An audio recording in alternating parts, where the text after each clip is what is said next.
Or live? No. Right now? Yes, right now. All right, I lied, Anthony. I wasn't fucking ready. This is episode what, Anthony? Tell the people. I have no idea, dude. It's I think it's 218. 218. I think you might be right, but apparently my YouTube math is completely off. For some reason, all the numbers are wrong. Let's let me log in and find out because I just for every reason put 216 down, and I think that's You're incorrect. a son of a bitch. That's the reason. The reason, Anthony, is that you are a son of a bitch. Let's see. What is this? Where am I? Who was this? Content previously published. Let me see. Where am I? Who is Ah, this? it's 217. That's what it is. Fair enough. Yeah, we split the difference. And welcome. Welcome to Mm-mm-mm. episode 217 of the podcast known as Love and Chokes. I don't know why the fuck my speaker keeps going in and out. I don't know why it does that to me, but it's doing it, and I will fix it as we go. Anthony, Amazing. so pleased that we are able to bring the podcast to the people once again. What'd it do? It does it all. I am my first day back at lifting weights. It's amazing. Ooh, Yeah. Well, not really it lifting, was just also not lifting, but my first day back yesterday, yeah, lifting the weights. I had to take a week off because of Big Daddy being on my back. Remember Big Daddy? I do remember him. Well, I'm not wearing Big Daddy anymore. Woo! I'm Big Daddy free. Woo! If you're new to the podcast and you don't know what the fuck Big Daddy is, Big Daddy is a large, thick piece of KT tape, which is stretchy, specialized tape. And I was wearing it because I was having some kind of nerve issue in my back, and that tape was providing some sense of stability for me. And I no longer need it. I haven't felt like I was being stabbed in my back in several days, like 5 days. And so I've resumed training. I'm lifting weights. I'm rolling. Part of the reason I'm starting this podcast episode as late as I am is because I was rolling. But here we are. And I'm oh so happy to be here with you. And there's been a lot going on around here. Like, let's talk about the weekend. Okay. This weekend, the one that they call Casey, my roommate, Casey Smith, Yes. fought in his new body. Mm-hmm. So for those that don't really know, Casey has been on a journey here. And my roommate, my brother Casey, started this journey at 268 pounds and weighed in at 170 and a half pounds and put the fucking beats to this kid, beat the brakes off this kid from the mount, and the referee had to stop in and rescue him. Nice. And so Casey was victorious in his MMA re-debut. I like calling it a re-debut because he fought 5 years ago, and he won that too. Yeah. But he took 5 years off and gained 100 pounds. And so when you do stuff like that, you become somebody else. And so he had to like shave off that old person, dust off this body, become a new body, and then see what it could do. And he found out that he was excellent, which we already knew. So that was fucking rad, right? It was rad to watch. To watch that entire transformation has been cool. But to see it, and it's like, and it's not anywhere near, it's like, it's climax. We're not near the conclusion. Like, I believe he has a very full and very successful MMA career ahead of him, right? But every career has a beginning, and that's where we are now. Yes. It was fun watching him go through that journey. It was amazing getting as much support as he got. Like, I don't know what's supposed to be said and what we're allowed to say and what things people are allowed to do, but there are people Mm-hmm. who went above and beyond the call of duty to help my homeboy.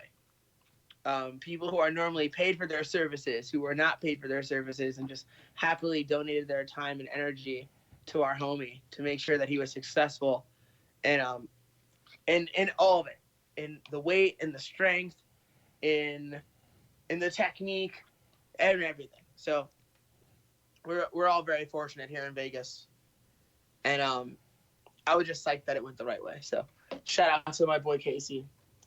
And yeah, and everybody else who fought on that card, like, I'm not a team guy. Yeah. You know what I'm saying? And that's not like to run anybody down or say teams are bad. I don't think teams are bad. I'm saying I've always done individual sports where you trained with a team, Mm-hmm. and that was really just your clique. Those are your homies, and you rooted for them, and they rooted for you. But like your outcome doesn't affect my outcome. Right. And then like we keep a running score and we pretend like that really matters. But nobody gives a fuck what your dual meet record is as a team in wrestling. No one gives a fuck. Like no one cares. No. How many state champions do you have? Maybe they care about that. But they don't care how many dual meets you won. No one gives a fuck. At all. Like I had an undefeated season in high school wrestling as a dual meet. Right? Dual meets, we went undefeated one year. Do you think anyone gave a fuck? No. Let me tell you, they didn't give a fuck. No. Okay? You know how many state champions we had that year? How many? 0.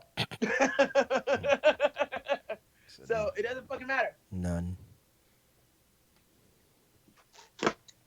But in this sport too, a lot of these things are structured around teams still, which I say openly is a fucking outdated model that suits the people who make money off the athletes more than it does the athlete.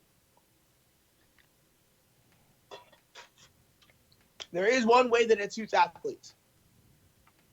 It guarantees there will be bodies on the mat. That's what team does. And so, same with wrestling.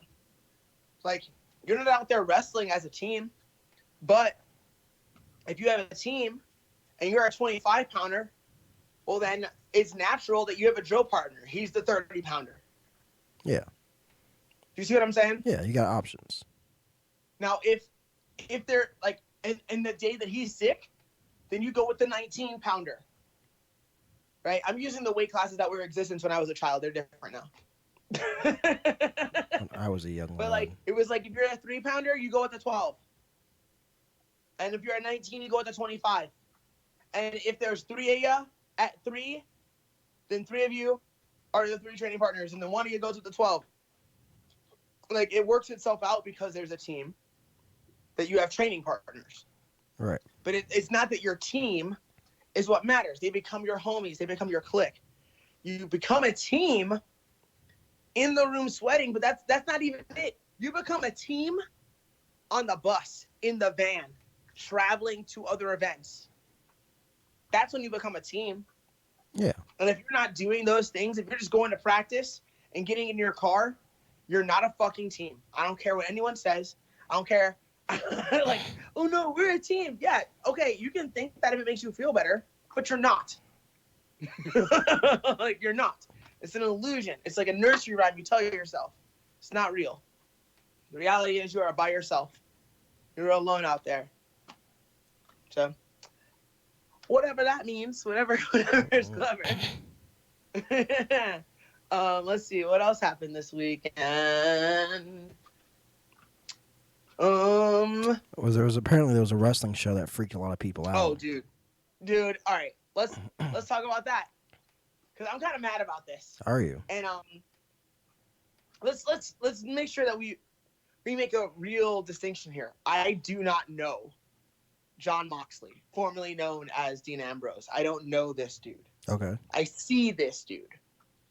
Right? I see him because I work in the same space that he works out in and that his trainer trains him in. Mm-hmm. Right? So yesterday, I'm walking past his trainer. His name's Gil. Yeah. And I'm like, Gil, did you fucking watch Moxley? And he's like, yes. And I was like, it was awesome. And he's like, dude, people are mad. And I was like, yeah, but people are fucking stupid. Like, people are stupid. And so it doesn't matter if they're mad. And I don't buy that they're mad. I don't believe they're mad. I think it's something they could say to make themselves sound cool.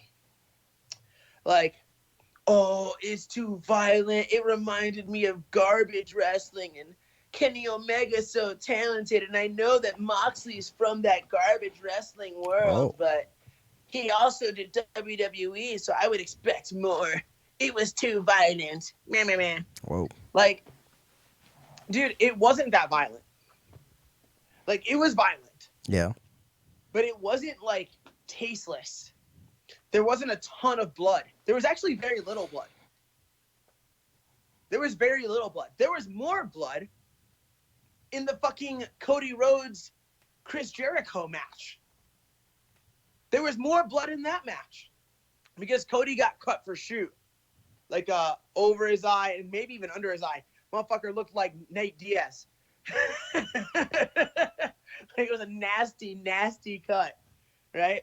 And I don't know if he gigged himself or if he hit himself. I don't know which one, but that was a gash over his eye. I don't know if you can pull it up and take a look at it yourself, but look up Cody Rhodes gash or Cody Rhodes cut, and it's pretty gnarly. Even stitched up, it looks pretty bad. So I don't think that Moxley or Omega had a bigger gash to deal with than what fucking Cody had to deal with.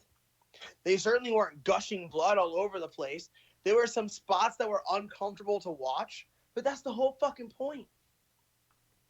And like, they paid off some really scary looking things, but it looked fine to me.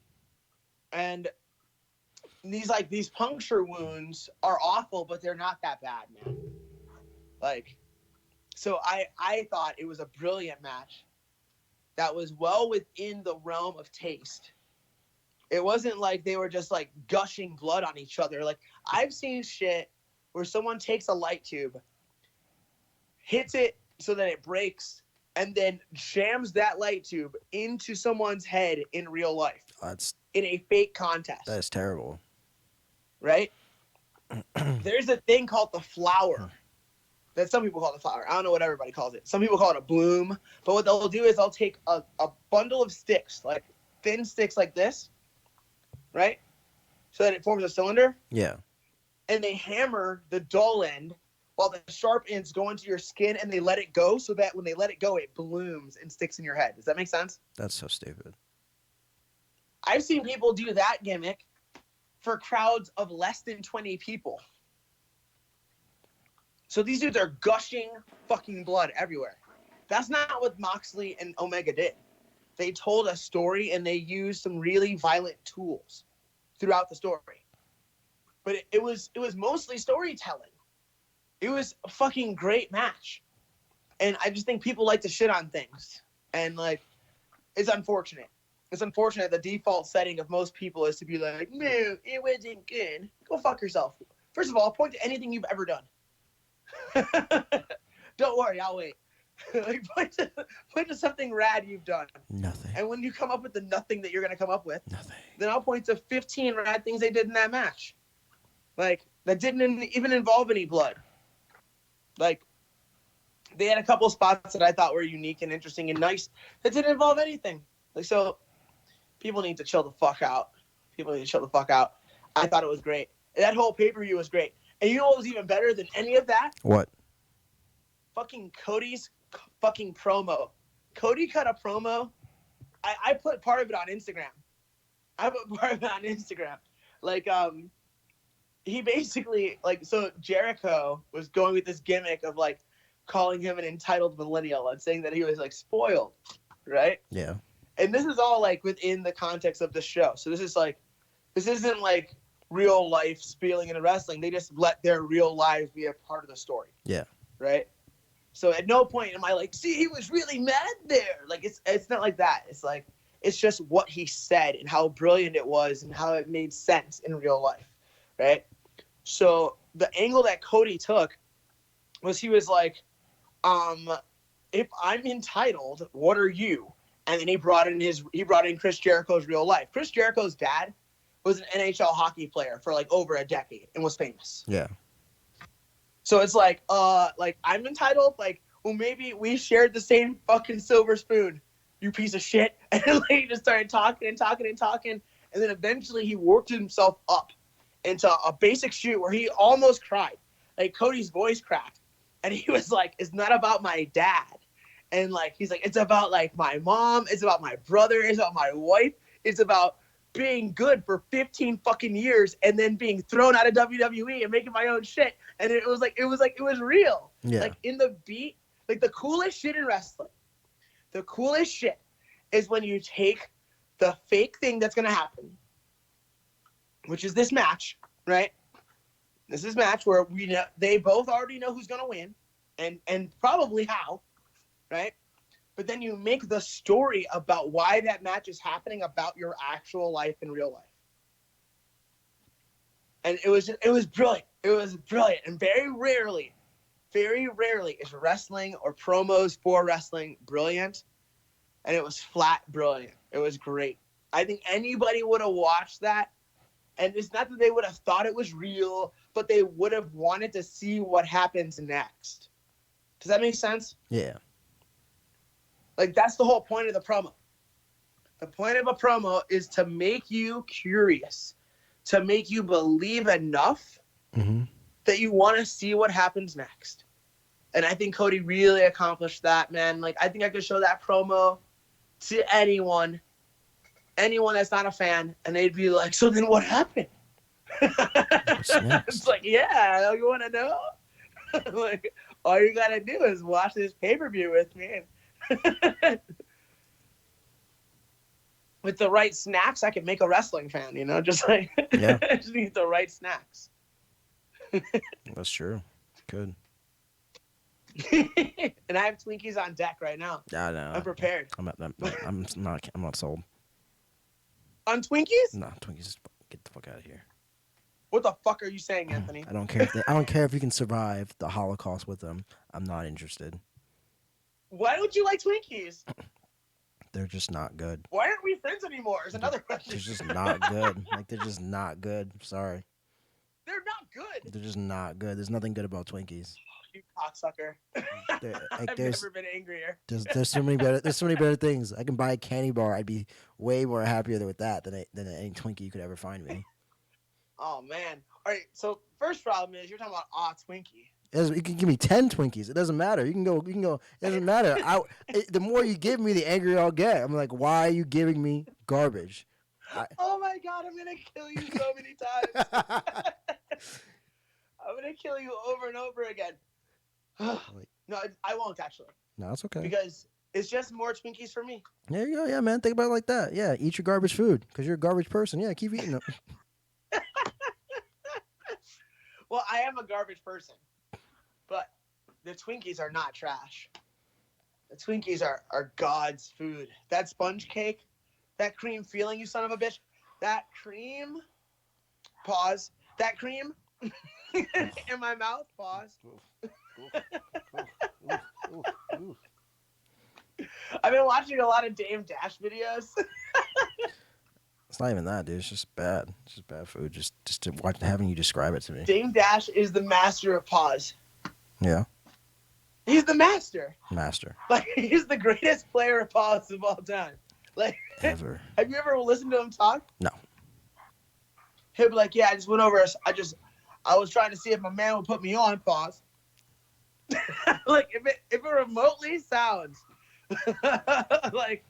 So, like, he explained the pause game. So, allegedly, Dame Dash and his friends made up the pause game. Yeah. Which is very possible. And he said that it evolved from pause. Like, it started where, like, if you said anything that sounded gay, right? Or not that sounded gay, but that sounded like a gay sex act in particular. So, like, if you were like, yeah, let's see if we can hook up.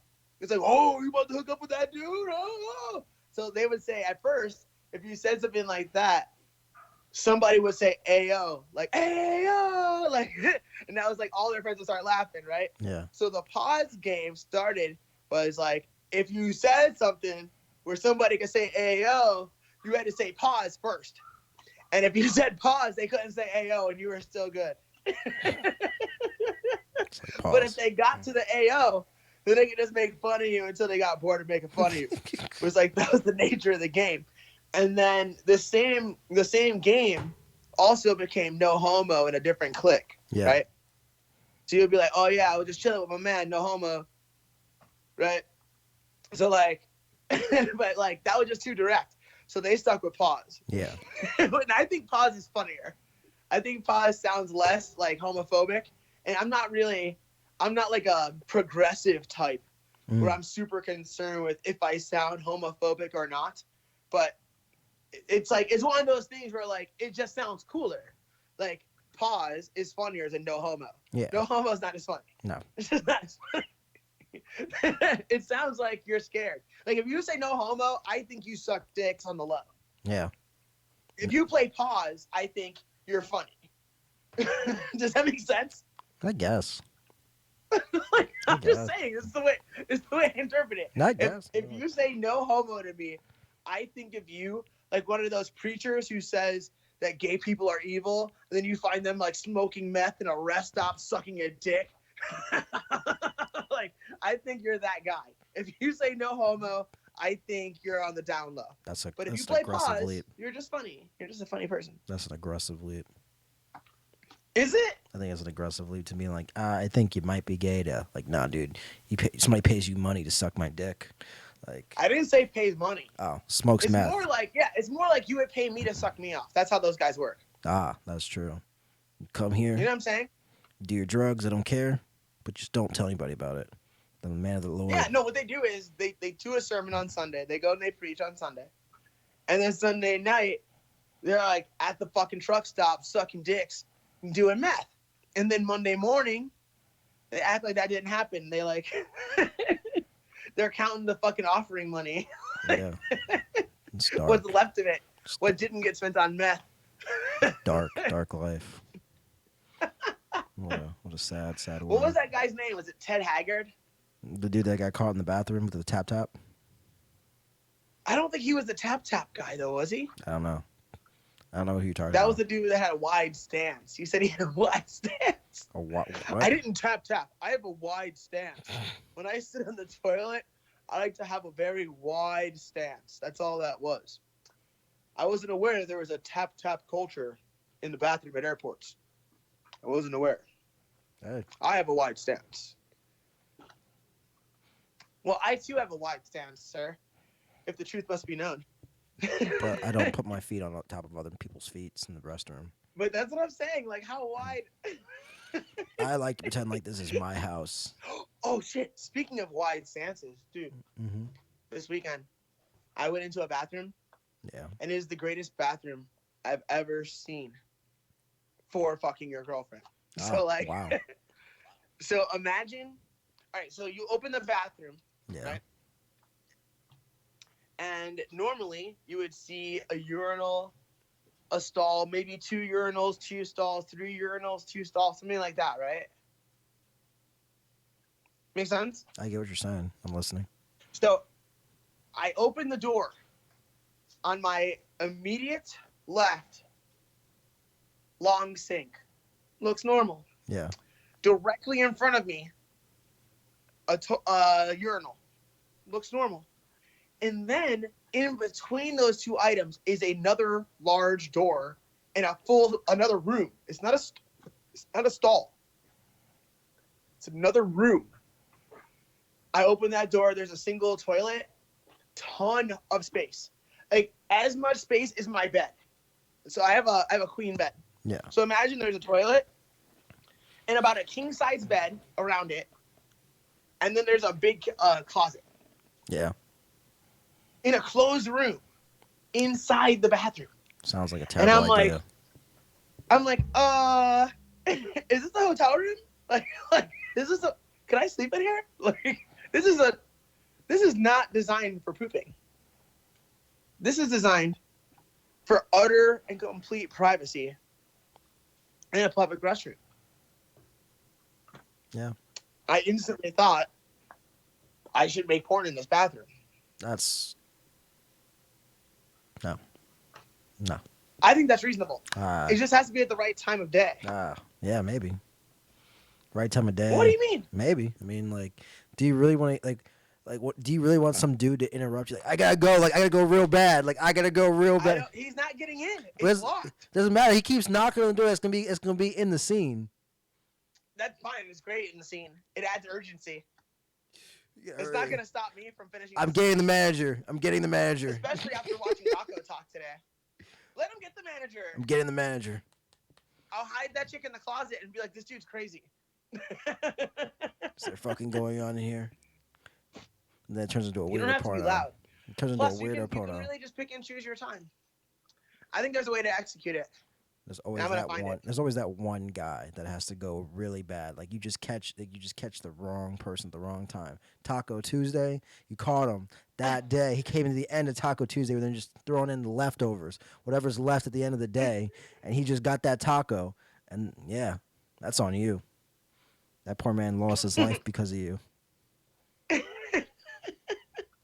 It's all your fault, Darren. That's all your fault. Fucking ruiner. Now he has a wide stance walking home to his car. Oh, that's so gross. Now he's walking back to his car with a wide stance. Wide stance. Confession. Confession. I went to a jiu-jitsu school here Yeah. a couple weeks ago. Ah. And they had one changing room, which was just a bathroom, a single bathroom. And there were about 40 people in there. And it was the single sweatiest room I've ever been in. Ever. Like, literally ever. Ah. And so I'm like, fuck, I got to get out of these clothes. And I'm like, all right, I'll wait until everybody clears out, and then I'll change. And I'm just getting cold and angry. You know what I'm saying? Yeah. And so finally, I look outside, and my homeboys and my homegirl are like, hey, just come out here. We changed out here. And I'm like, what? They're like, just get behind the car door. So I just stood outside behind a car door, stripped down, bare ass, dick flapping in the wind, and then changed outside. And I never felt more free in my life. There you go. So I had to kind of use a wide stance though, because like when when your manties are all wet. Yes. From training. Well, and then I would never wear manties to training. When you cool down, that's silly. Then there's just cool air and stickiness, and so I had to kind of widen the stance of my knees. It was more like I was waddling to the car or walking like a cowboy. I was like a black John Wayne walking to the car to pull my fucking butt and dick out and feel free. Yeah. But it was worth it. Story time. I was just worried that, like, is this the way I get, like, a sex charge on my record? Were you near, like, a school? No, but it's still, like, indecent exposure, probably. Yeah, but it's probably public indecency. Most likely, they're gonna be like, "Oh, this is some athletic event. These are a bunch of athletes outside." It's like, yeah, like no, it's fine. It's like, dude, I did my best. I tried to cover my balls. Yeah, it's like, come on, dude. I'm just trying to change my clothes. Officer, I want you to go into that room right there, and tell me that what I did wasn't reasonable. Yeah. Sir, I'm gonna need you to try to do what I just did. No.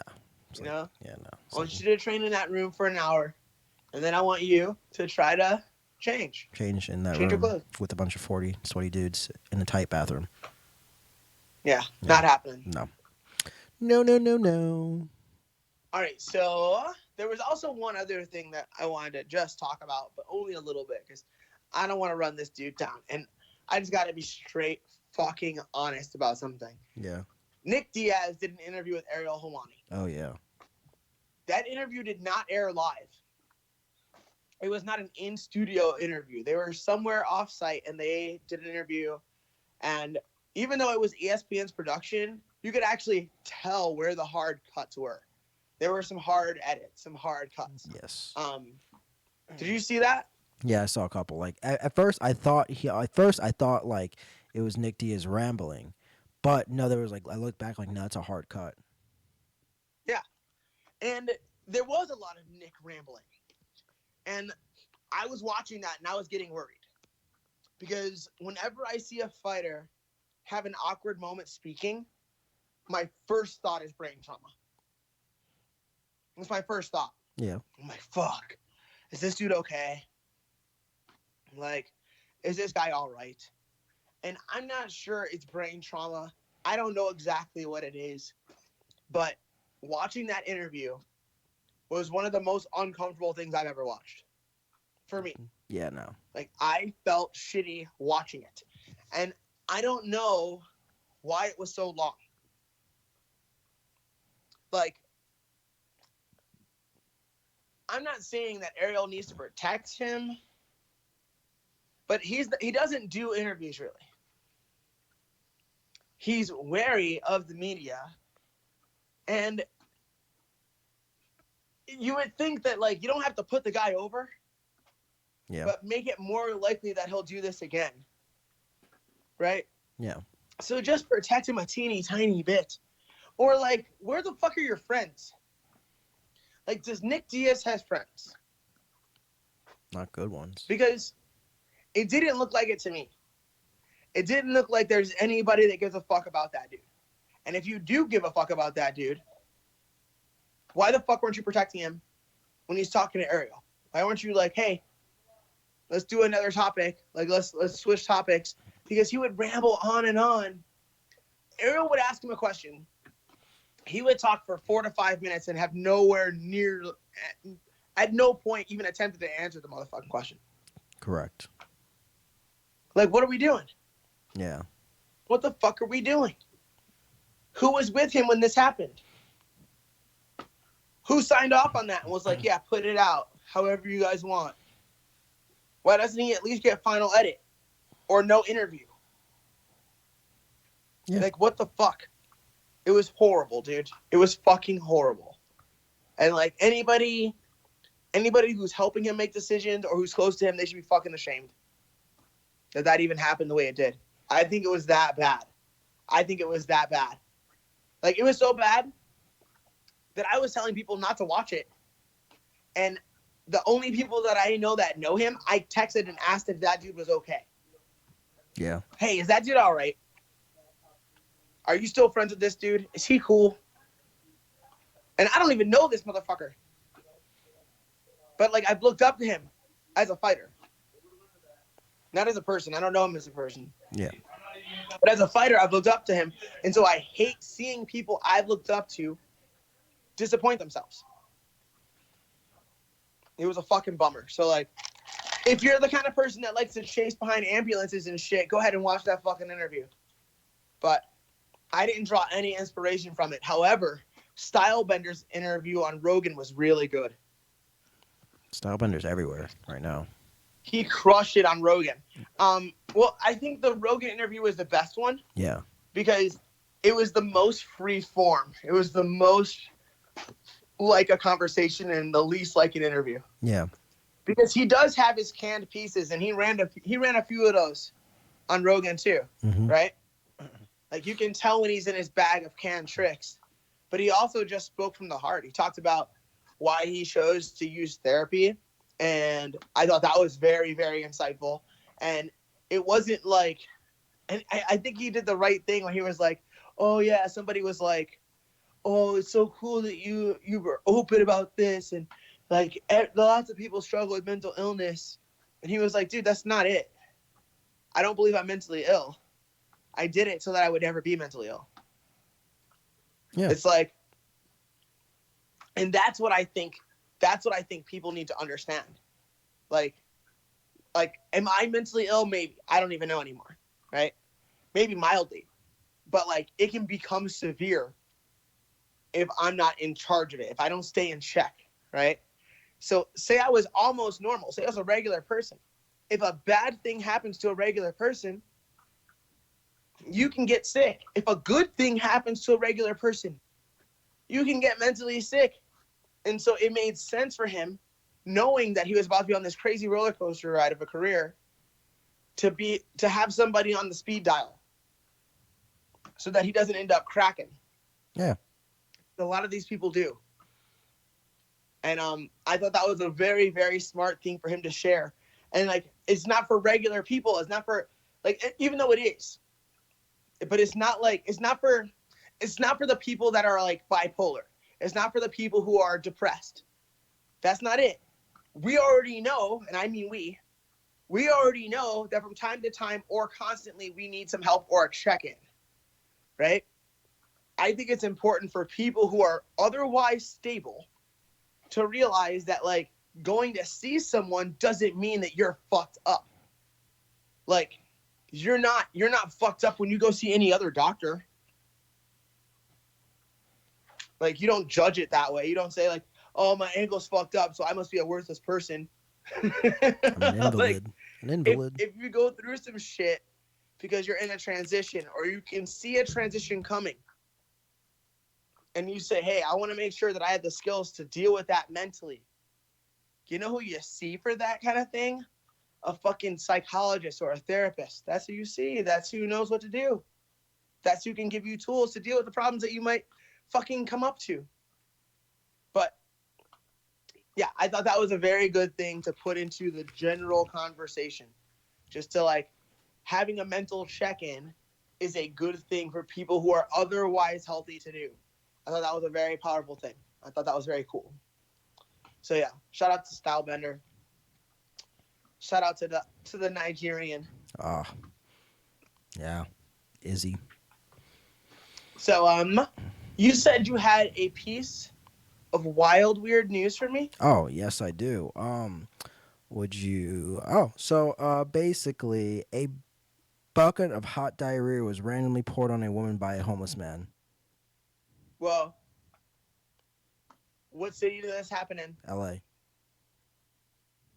And is this a protest of some kind, or No, was he just no. He first person he saw was getting it? he pulled this lady out of her car and was splashing like hot bucket of diarrhea on her. I like that it's hot. That's so weird. Such a sad and awful detail. Yeah. Yeah, this poor woman got like a bucket of diarrhea. And he didn't say that this was why, or? No, there was nothing said about this. Like literally, it was done and this dude dipped. And oh, he wasn't like apprehended? No. As far as I know, they have not found this. Bandit? They found him. This lady has to get tested every 3 months for like a year to make sure she has no serious diseases because it got into her. Like hepatitis. Yeah, literally anything. Holy shit! Oh, I didn't even mean it that way. Yeah. It was all inside my car because it was so much. He just kept pouring it and splattering it all over me. And like, what? Where was she? Was she alone? She no one saw her. She was. How long did this go on? I don't know. I don't know how long it went on. I imagine enough to get the bucket like half empty. I guess. That's like. So he pulled her out of the car. Yeah. I was had a pit. At the point where a man pulls you out of your car, and no one does anything to help you, then he has time to get a bucket. I think he had the bucket with. Is he holding her while he holds the bucket? I think he has the bucket with her. Because I think it's like the way it sounds like is that like it's splashing as he's pulling her out of the car. Because like some of it got inside of her car, and they say they dragged her to the middle of a street. And what kind of car? Let's see, what is it?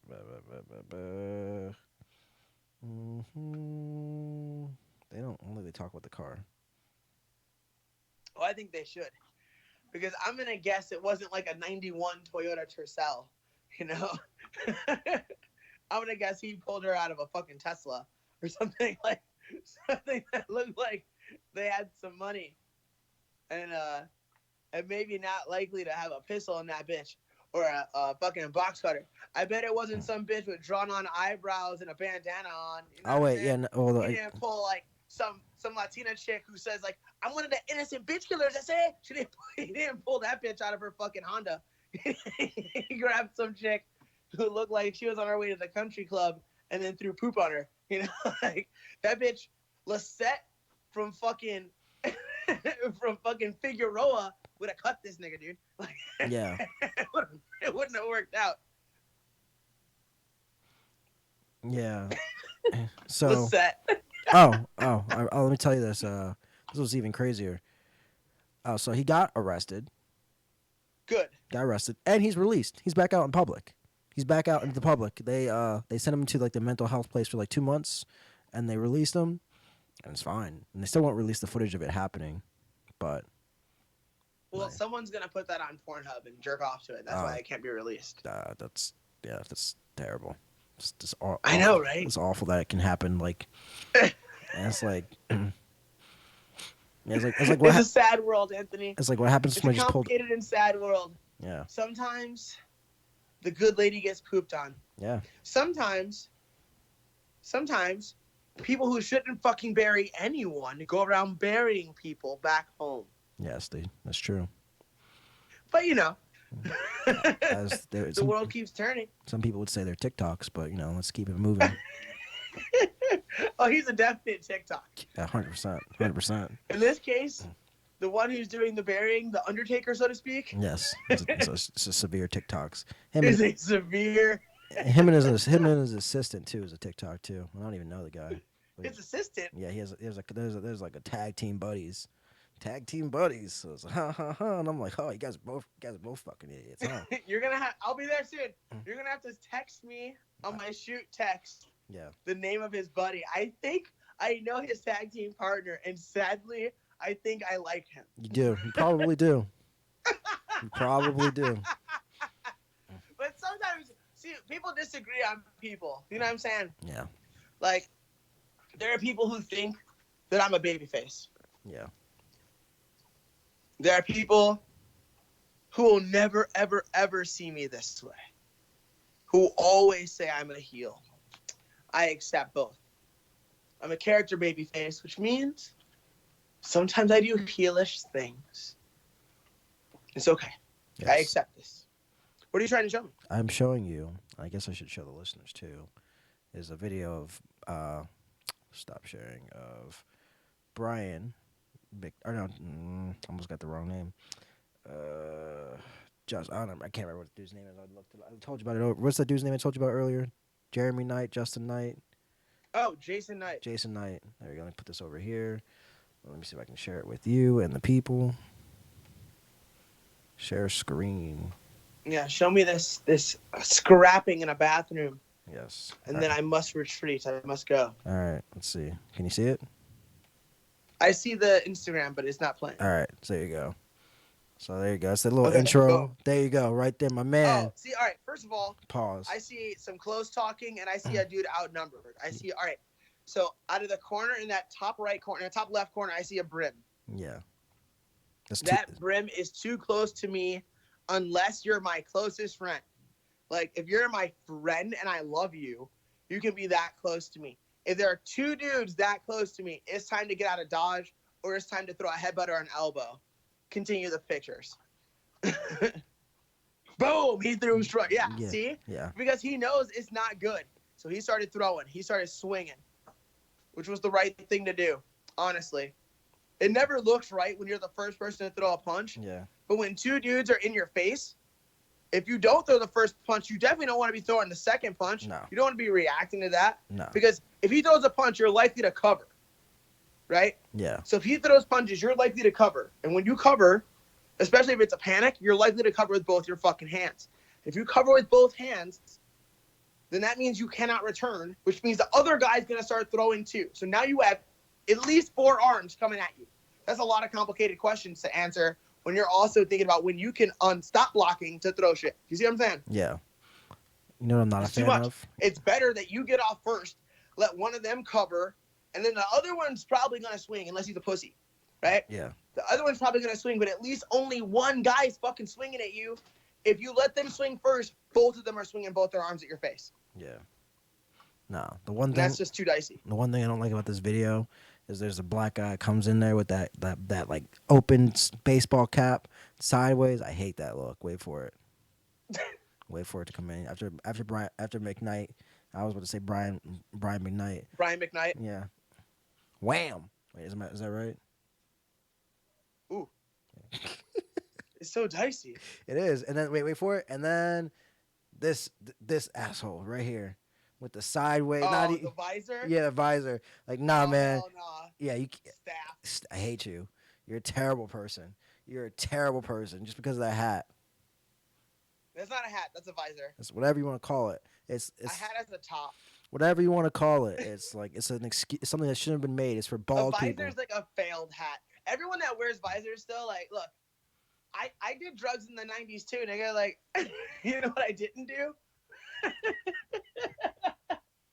Buy a visor. Or, like, if you have a visor, I bet there's a good chance you also have worn, like, a ring pop in real life. Like, I bet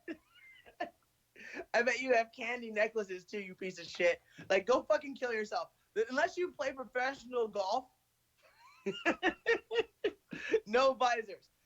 I will let 5 tennis players wear a visor every year, and every golfer is allowed to wear them, and nobody else. Anybody else seen wearing a visor gets murdered immediately on sight. Anthony? Yes. It even says it as Ask Men, visors, things no man can wear. There you go. That's what I'm saying. Like, motherfuckers want to talk shit about the fanny pack. The fanny pack is entirely in bounds. Visors? No. I Wax, disavow anyone who wears a visor. Anthony? Yes. It's been a lovely episode. Yes, it is. I appreciate you staying up into the wee hours to make it happen. I appreciate I will talk that. to you and this audience at a later time and date. For now, I must say goodbye for real and goodbye to the internet. XOXO.